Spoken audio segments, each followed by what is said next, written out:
Good morning, class. This is a driving discourse episode 4, or discourse while driving, whichever. So as you heard, I just shuffled my deck and had a little criticism about me driving and pulling cards, but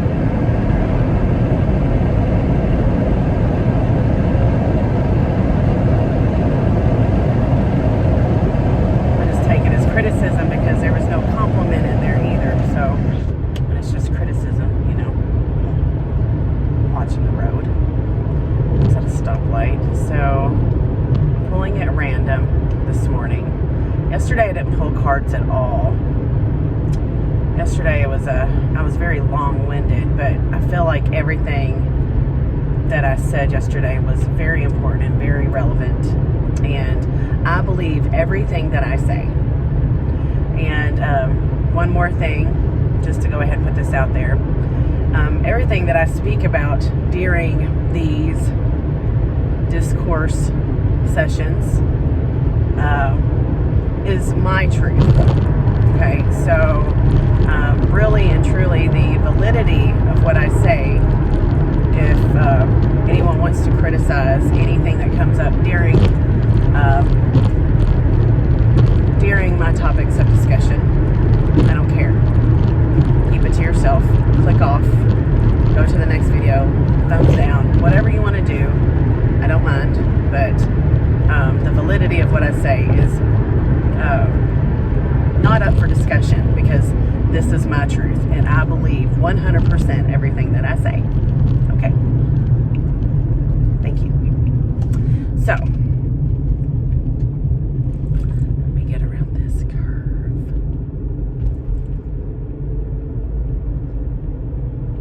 I hope everyone's having a great day. The sun is so beautiful this morning.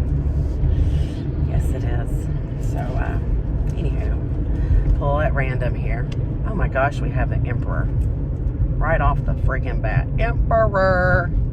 God, these cards are lovely. So, this is the Tarot Grand Lux, if anybody would like to know. All right. The Emperor.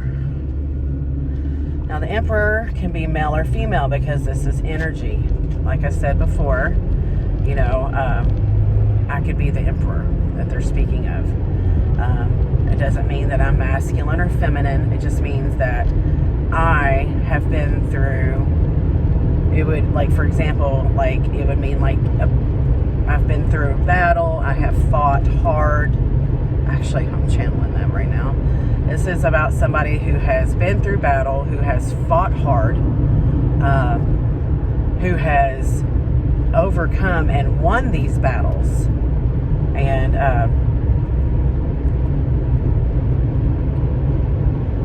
that is taking charge of their life. And of course, an emperor is also somebody who can make a decision based on their greatest good. Not what it is that they want, but what's based on the greatest good of them and the people in the kingdom.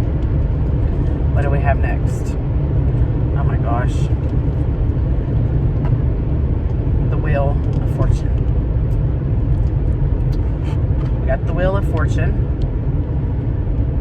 So the Emperor card fell on the floor. We have the Emperor and the Wheel of Fortune. Okay.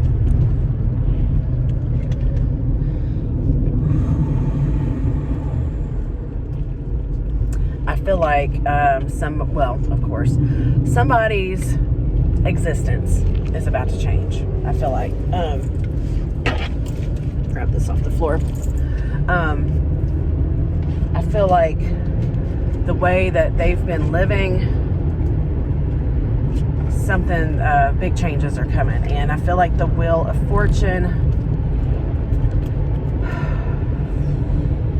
for some reason, I'm feeling like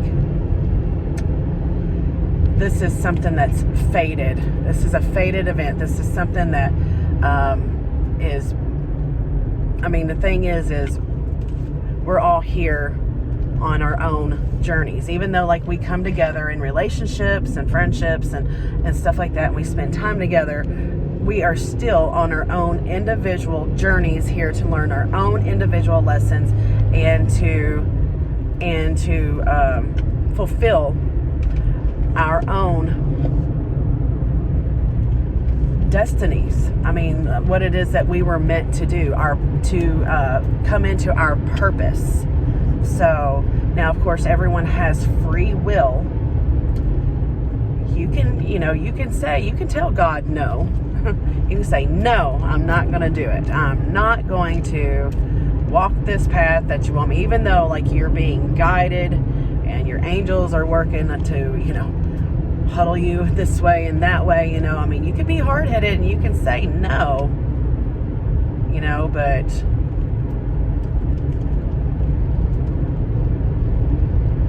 what's he have there? I mean, like, look, he's holding a scroll. Like, that's really stuck out. But look over here. What's that holding in his hand? Like an axe or like a little hatchet. That's what it looks like to me. But I don't have my glasses on. Looks like a hatchet and a stick of dynamite, but I don't think that was a stick of dynamite. I just don't think I have my cheater readers on. So,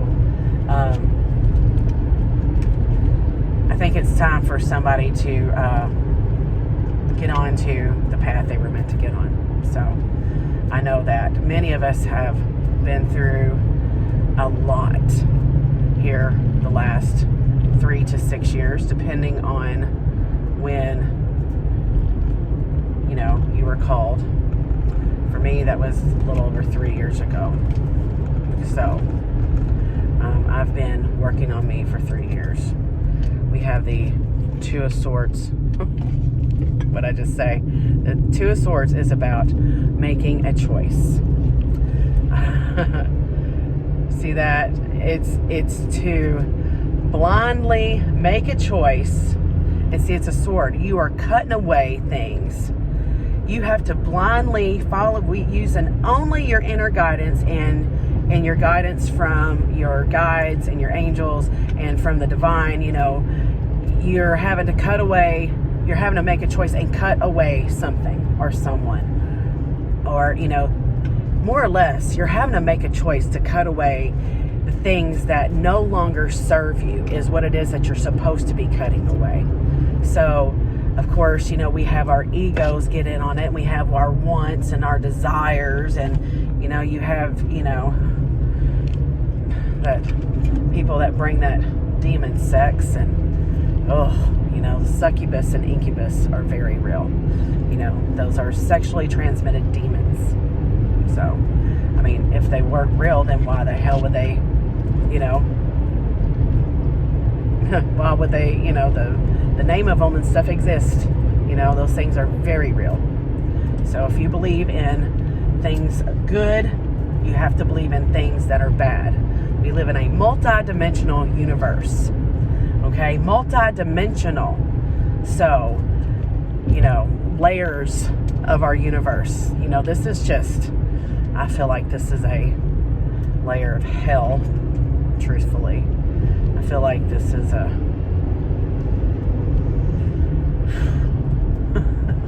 never mind. I'll skip that one. But anywho, I said it, you heard it.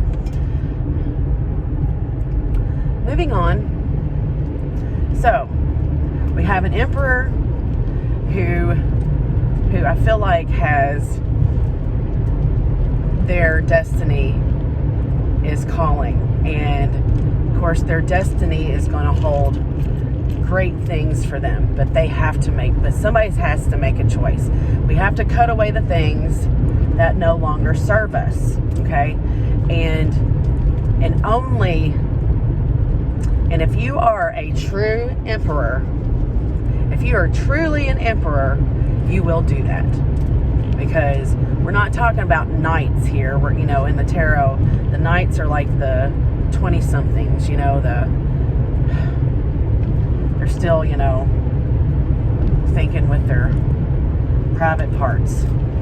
So, a person that's an emperor, I mean, of course, emperors like, things with their private parts, but they are going to do what's in their greatest good and for the greatest good of people.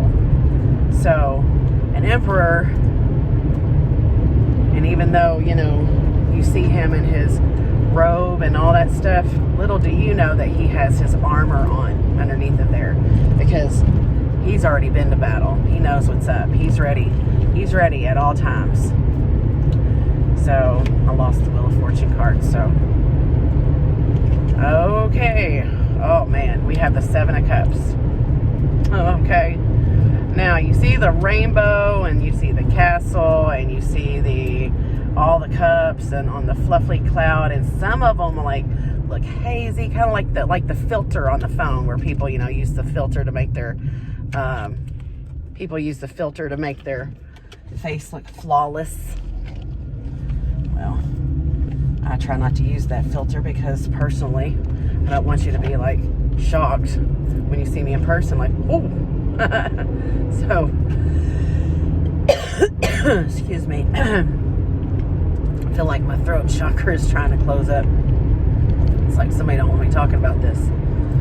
So choices.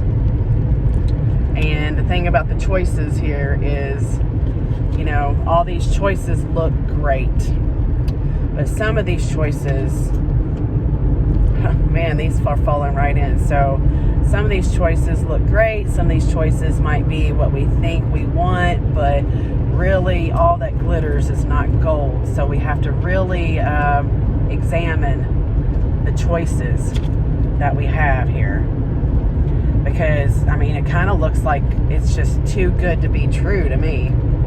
I don't know about you all, but this looks like they're rainbows and unicorns, and looks like an illusion almost, the choices that are here. So somebody has to be careful. Somebody's going to have some choices to make, and be very careful when you're making the choices, because somebody can take a shit sandwich and put a pretty bun on it and make it look good, but when you bite into it, it's a shit sandwich. So where you might have a ham sandwich that's layered with lettuce and tomato and just got cheese, and but it just might have just some regular sunbeam or bunny bread, but looking at it though, from the outside it's just regular bread.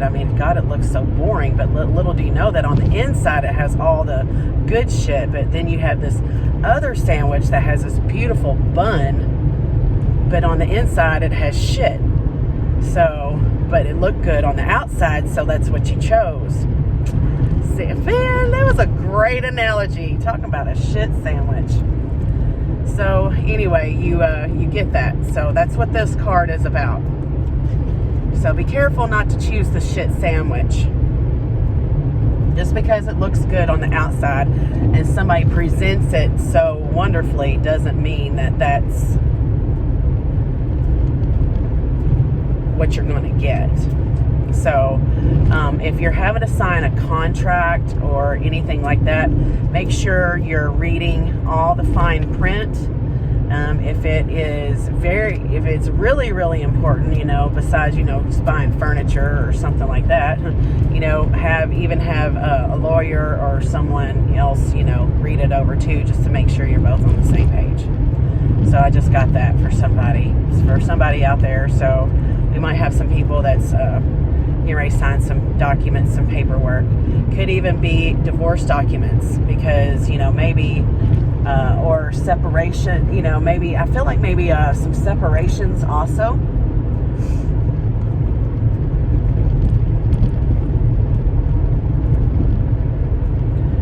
Because that's what's in your greatest good.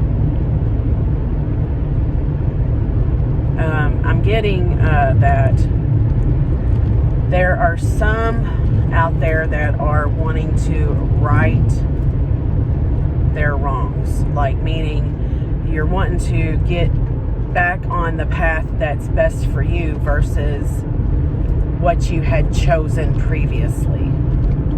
So maybe some of you chose relationships that, you know, was presented good and had a great bun, and, you know, maybe, you know, you all were supposed to do this and build that, but it ended up being a shit sandwich. They didn't follow through on anything that they said, and they just end up being a narcissist taker.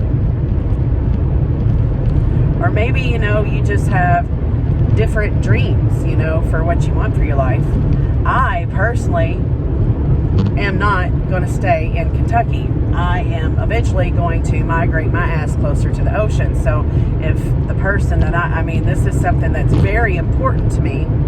I mean, I could compromise with a lake house or something somewhere, but if a person does not want to do that at all, then, you know, that's just not,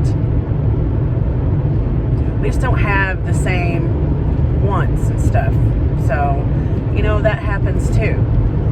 So, and that's okay, you know. So sometimes it's just, you know, it's a, you have to go with your gut instinct on when it's time to, you know, end certain relationships, maybe even friendships. Maybe, you know, friendships just isn't on, you know, maybe, you know, their views and your views are just so totally different that they're just way not in, you know, in line with the things that you're in line with, and it's just a complete clash. So, you know, instead of building jealousy and resentment and, you know, end up parting on, you know, bad terms, sometimes it's best just to go ahead and follow your instinct and your guidance and just go ahead and say, hey, you know, thank you, you know, for our friendship, but, you know, I think it's time that, you know, I feel like I'm moving in a different direction than you, and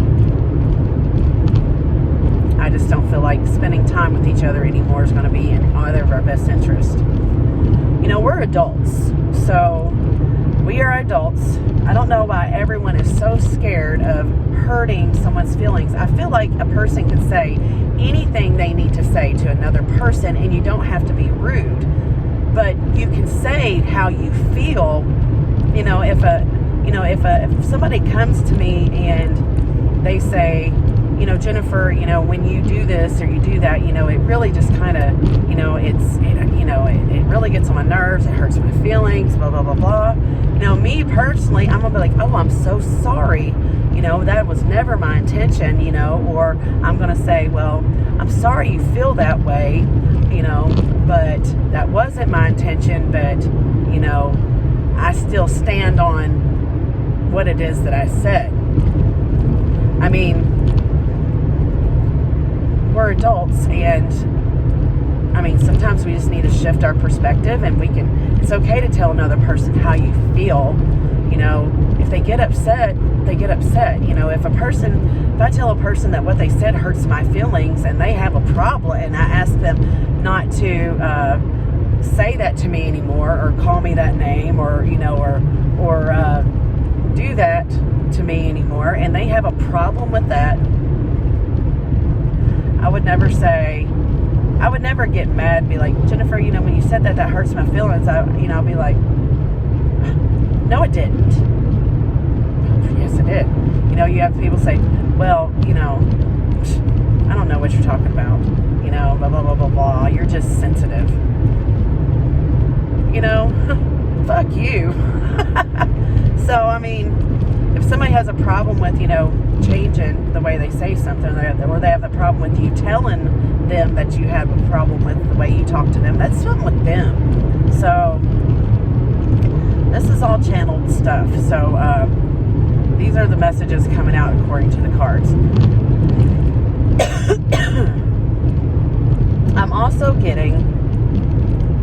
I'm seeing a female in her 20s.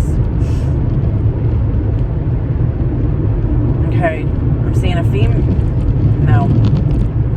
I'm seeing a male, 20s, maybe early 30s.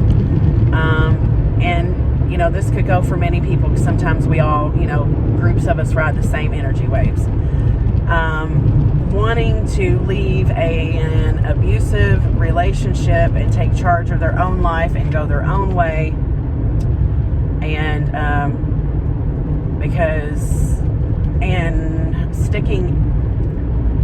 sticking in the relationship because out of fear of not being able to pay bills, losing money, because of money, financial reasons. You're scared your fortune, you're scared your luck or your finances and stuff will diminish and you won't be able to make it on your own without this other person. So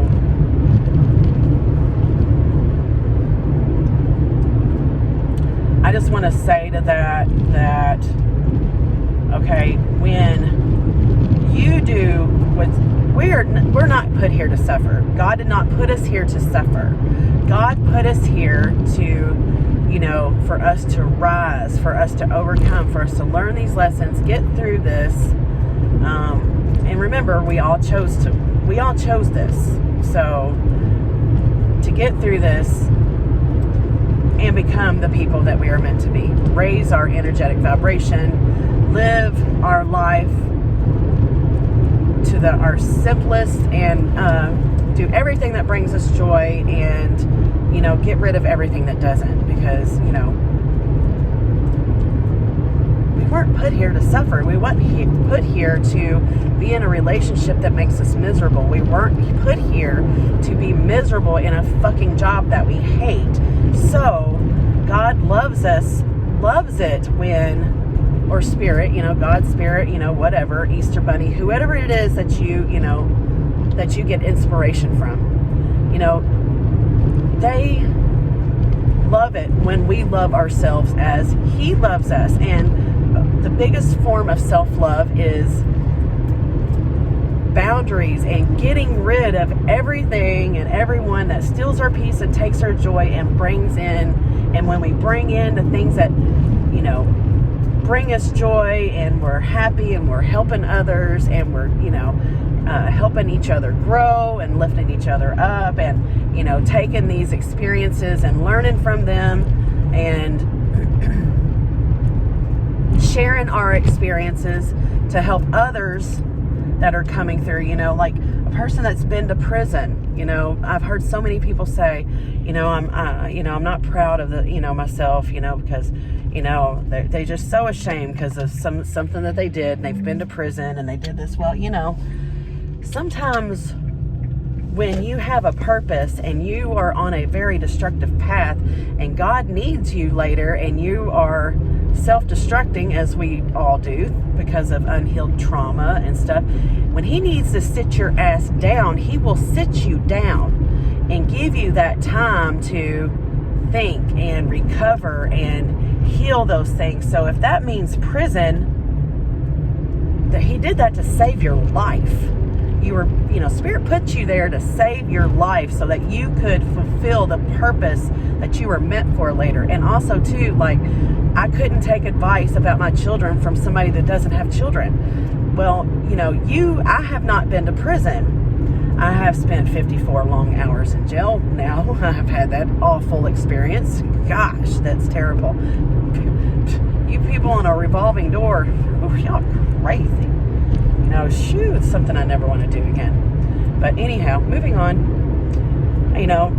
you have that insight that you can help someone that is on that path, or someone that has been into prison, that needs those words of advice to get up and, to get them motivated to live life to the fullest. And, the thing about prison is, whatever it is that you did your time. You did your, you served your restitution for whatever the crime was, and you're cleared.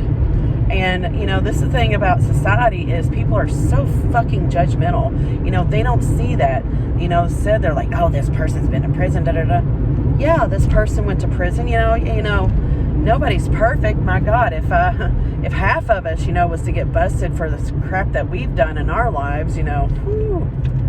But but that was their journey. That is their experience to help others with. So, it's not for somebody else to judge, what another person is experiencing on their fucking journey. So, because this is their journey, just as like, maybe it is part of your journey not to be a judgmental bitch. So, just saying. Maybe that's the lesson that you have to learn, is to stop fucking judging people and thinking that you're better than anybody, because you're not. We are all here on a we knew everything that was going to happen before we come into this life. We agreed to it. We even knew how we were going to die and when. And, that was the contract, and we keep doing this over and over again. Each lifetime you have the same lessons until you get it. So for me, I don't want to repeat this shit. So I'm getting these lessons. So hopefully next lifetime I'll have that life to where, me and my high school sweetheart, we come together and, we just have this easy life and everything's cool and we live happily ever after. And, and there you go. Because there are some that have that life. And when I look at those, I think, wow, these people must have really worked really hard through their lifetimes, and this is their enjoyment, to just live in this 3D and enjoy life with their partner and just live together in freedom. No expectations, just live it. So anyway, that's what I'm getting. So rounding back around, so when you make a decision that's in your greatest good, to especially leave a relationship that you are not happy in, that's abusive, or it's controlling, or it's narcissistic, because, oh man, if you are in a narcissist relationship, you are probably in a fog, and it is something that you're probably going to have to recover from, and it's going to take a little time. You'll have to find yourself again, because I'm sure that they've done everything to let you know what's wrong with you, which is a form of control, because they're insecure little bitches. So,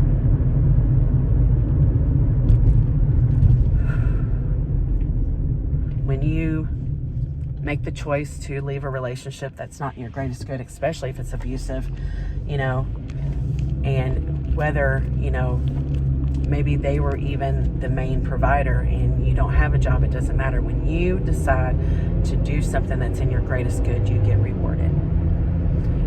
You will not go without what it is that you need.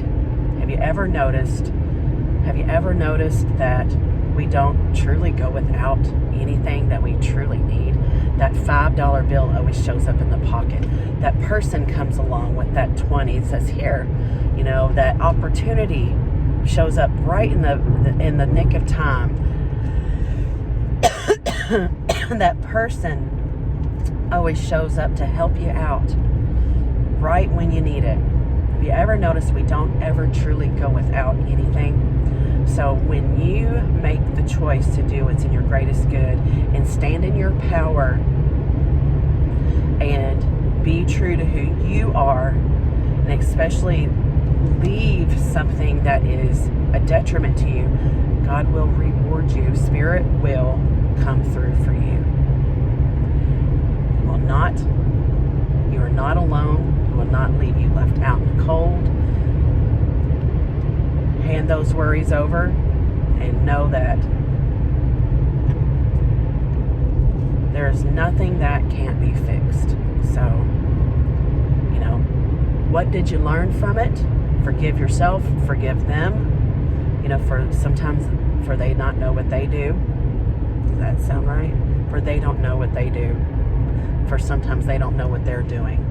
Because, through their own trauma and experiences. So, pray for them. But definitely do what's in your greatest good. And when you do, your fortune, you will get what it is that you're yearning for. King of Swords. King of Swords. And you are King of Swords. Now, he is somebody that's very intelligent.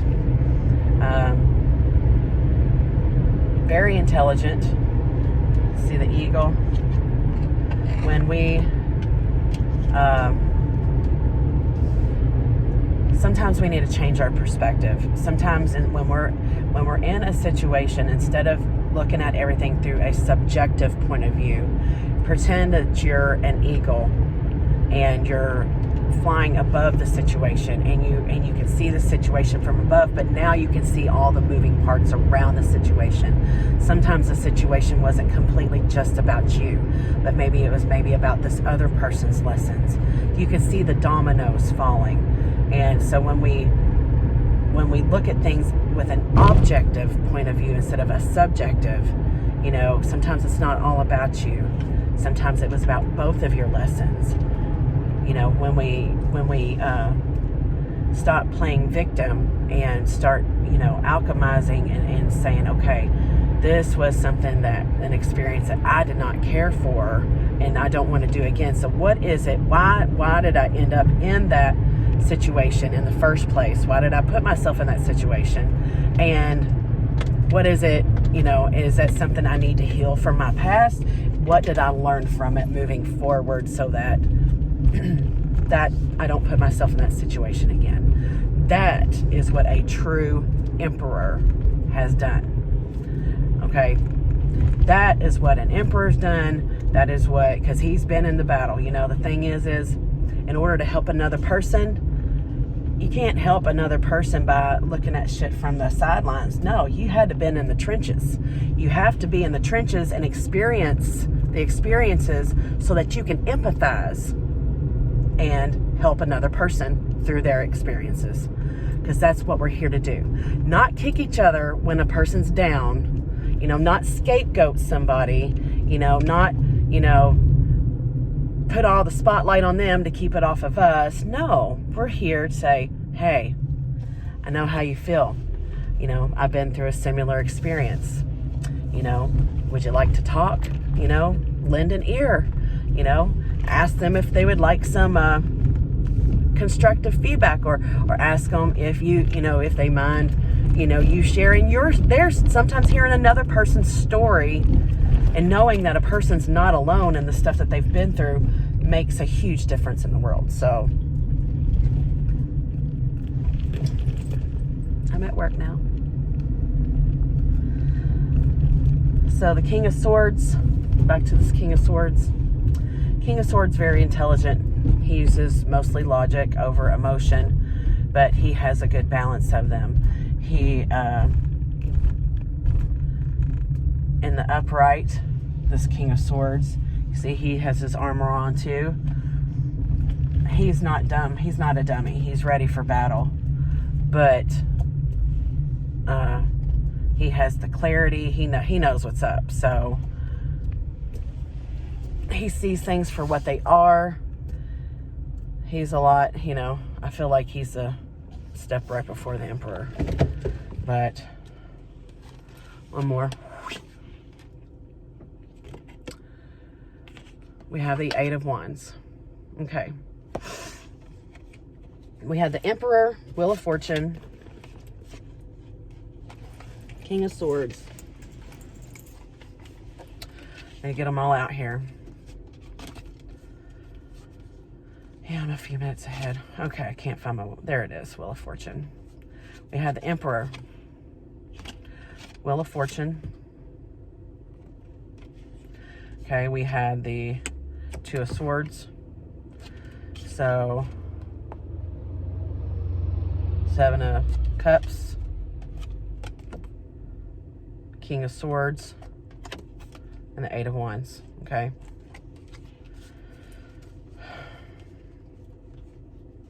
So moral here is somebody taking charge of your life. Taking charge of your life, learning from everything that you've been through. When you make the decisions that's in your greatest good and you cut away things that are not in your greatest good, including people, family members, whatever it is you have to do. Sometimes family members are karmic lessons. So,